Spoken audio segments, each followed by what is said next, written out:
Bahaye ikaze ku rubuga iyungure. Urubuga maze kumenyera yuko dusangira unaribonye kandi tukagenda turebera hamwe ibintu byose bidufasha kugira ngo tubashe kugira ibyo twiyungura. Tubashe kumenya ibintu kurushaho. Uyu munsi rero turi buganire ku ifu y'umweru yitwa baking soda. Ni ifu y'umweru igizwe n'umunyu ikozwe muri NaHCO3.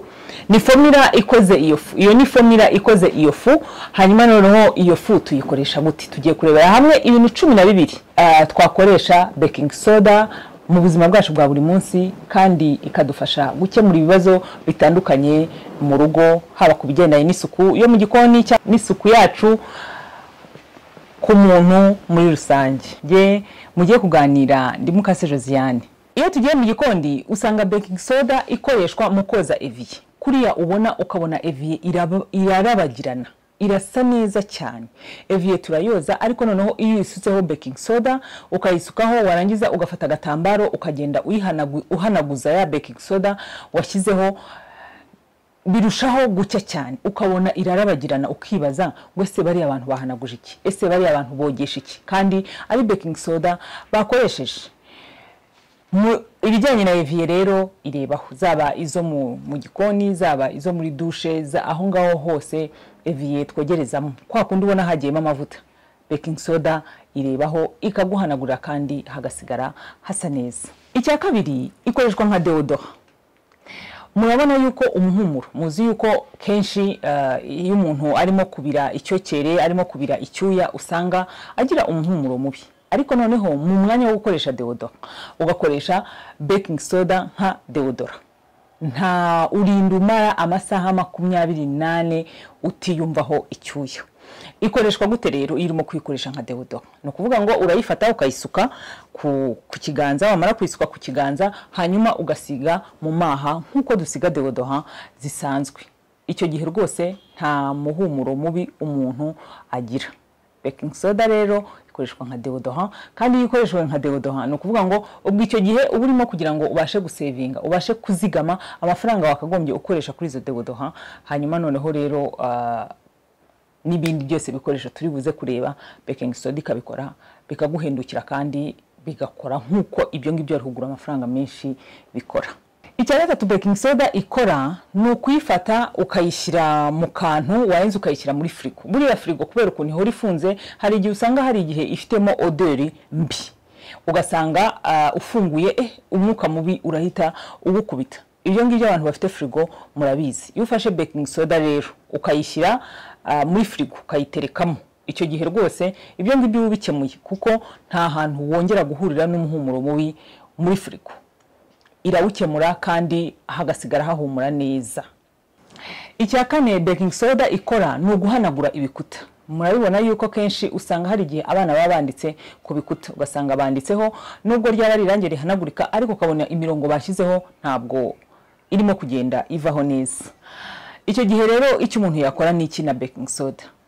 Afata amazi akayashyira muri baking soda, hanyuma noneho agafata igitambaro akagenda ahanagura aho ya mirongo banditseho yanyuze. Icyo gihe bivaho neza, ntumenye yuko hari umuntu wanditseho. Bivaho neza cyane, iri mu bintu bihanagura igikuta kandi bikaba neza, igikuta kigasubirana ubwiza bwacyo. Icya gatanu kindi baking soda idufasha ni umuhumuro mubi uba mu birenge. Kubera yuko ibirenge biratranspira. Ibirenge iyo bitranspire rero usanga hari igihe kubera inkweto zifunze, icyo cyokere cyagiye mu nkweto, ugasanga umwuka ntago ubashije gusohoka. Niba rero ufite ikibazo nk'icyo ngicyo, icyo ukora ni iki? Ufata baking soda ukayisuka mu rukweto. Ni ibintu ibimeze nk'ikisi, nk'umunyu nkuko wawushyira ahantu ukayikubita gutya bikava, mukayishyira mu rukweto ukarukunguta gutya, ubundi ukarwambara. Nta hantu wongera guhurira n'umuhumuro mubi. Umuhumuro mubi uba absorbed na baking soda, hanyuma ntugire umuhumuro mubi haba mu birenge ndetse no mu nkweto wambara. Icya gatandatu baking soda idufasha abantu bafite ibirahuri, haba ari ameza y'ibirahuri, haba ari ibirahuri bisanzwe by'amadirishya, haba ahantu hose waba ufite ikirahuri. Baking soda ihanagura neza cyane ibirahuri. bikanoga bikayaga neza.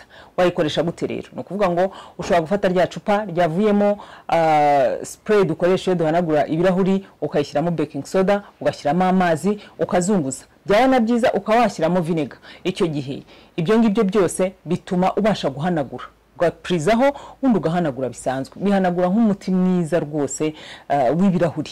Ahantu hose uhanaguye ibirahuri biracya bikaba byiza kandi utahenzwe. Icya karindwi baking soda ikora, ihanagura neza mu maso. Ni ukuvuga ngo ni face mask nziza, kandi abantu bakunze no kuyikoresha kugira ngo ikureho ibiheri.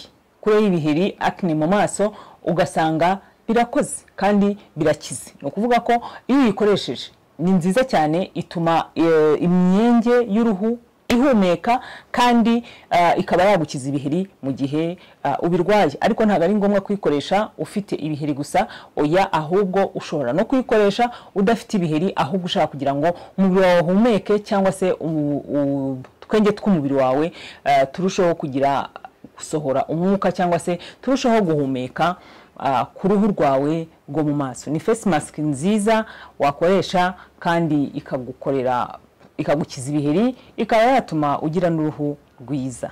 Icya munani baking soda idufasha kugira ngo tubashe kuyikoresha mu bwogero bwacu. Ubwo ndimo kuvuga muri dushe, mu bwogero. Iyo ushaka ko hacya cyane ubasha gukoresha baking soda, kubera yuko baking soda ibintu bijyanye n'isuku ndababwiza ukuri irebaho. Kuko iyo umaze gutunganya kwa kundi ushobora kuvuga ngo uragura amasabune ahenze yo koza dushe, oya, ni antibacteria nziza kandi ikuraho imyanda yose aho yabiri kuri toilette, yabiri ku makaro yo kubikuta, urayogesha ahantu hose ikabasha koza neza kandi ikaguha umusaruro wifuza nk'uko wakoresha ayandi masabune yose.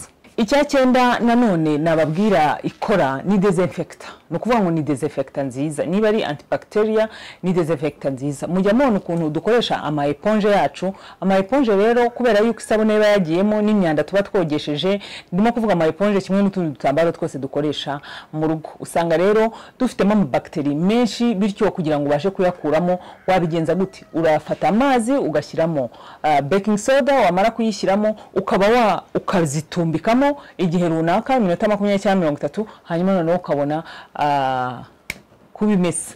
Icyo gihe imyanda yose iba yavuyemo, hanyuma noneho ukabasha kubyanika n'imyanda yose yavuyemo. Ni desinfecta nziza rero twakoresha cyane cyane haba mu gikoni, haba ibikoresho by'isuku. Ibyo ngibyo byose keneye kuba desinfected kugira ngo tubashe kubikoresha bidafite amabacteri menshi aba aho ngaho hose. Icya 10 baking soda ikora nacyo cy'ingenzi cyane ni ibijyanye n'amenyo. Baking soda yoza amenyo neza kandi ikayakesha. Baking soda ikora amenyo neza kandi akaba umweru. Umuntu ayikoresha gute rero? Ufata baking soda ukayishyira kuri brosada, hanyuma noneho rero iyo bros ukaba ariyo ukoresha mu menyo. Ntabwo ubikora kenshi, ubikora nka rimwe mu cyumweru. Icyo gihe biba bihagije kugira ngo bibashe kuguha amenyo meza wifuza kandi atuma ugira inseko nziza. Icya 11 baking soda ikora kandi nacyo cy'ingenzi ni ukoza imboga.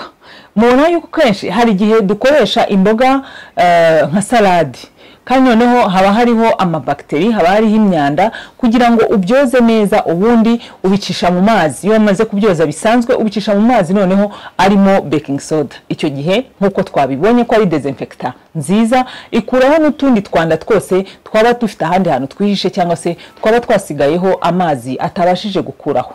Icya 12 ni ikijyanye n'imisatsi.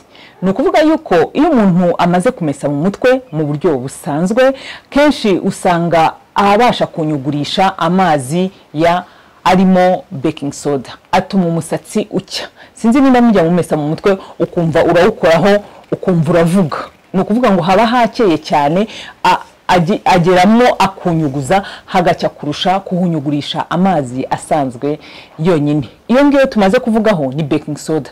Ni ukuvuga ngo gutunga baking soda ubikoresha mu buryo butandukanye, mu buryo bwinshi bw'isuku, kandi ukaba wabukoresha no mu buryo yabisuku yo ku mubiri yaba n'isuku yo mu gikoni. Murumva rero yuko mushobora kuyikoresha mu buryo bumwe. Ntago ari ahangaha bigarukiye gusa, hari n'ahandi, ariko noneho ibi nibyo twifuje kubaganiriza kugira ngo mumenye n'uburyo mwayikoresha. Nutayikoresha mu gikoni, wayikoresha nka deodora. Nutayikoresha nka deodora, wayikoresha mu koza imboga zawe. Mbese ntubuyifite mu kabati kandi ngo ntuyikoreshe ku buryo ubwo ari bwo bwose. Ndabashimiye ko mwakurikiye kino kiganiro. Niba mwanagewe n'ibi biganiro, ndagusaba kugira ngo ntuve udakoze subscribe kugira ngo ujye ubona ibiganiro byose bigufasha kugira ngo ubashe kumenya kurushaho, ubashe kureba uburyo wakoresha ibintu bitandukanye, kandi bitume hari ibintu byinshi twunguka muri uru rugendo. Murakoze, Imana ibarinde.